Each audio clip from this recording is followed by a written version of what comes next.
रस्त्यावरील खड्ड्यात रुतली केएमटी।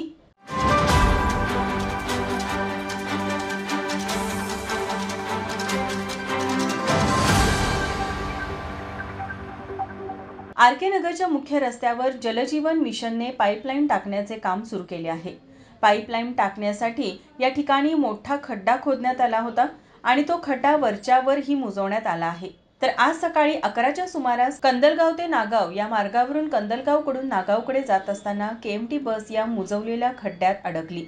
केएमटीचे दोन्ही चाक या खड्ड्यामध्ये रुतून बसल्यामुळे या परिसरात मोठ्या प्रमाणात वाहतूक कोंडी झाली होती। घडलेल्या घटनेबाबत परिसरातील नागरिकांसोबत प्रवाशांना याचा नाहक त्रास सोसावा लागला। परिणामी या ठिकाणी कोणतीही जीवित अथवा वित्तहानी झाली नाही।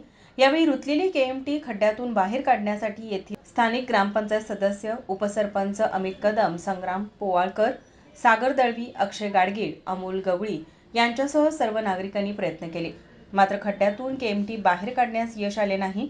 यानंतर काही वेळाने क्रेनच्या साहाय्याने अखेर केएमटी खड्ड्यातून बाहेर काढण्यात आली। यावेळी नागरिकांनी भरपूर गर्दी केली होती। माझा महाराष्ट्र न्यूज, कोल्हापूर।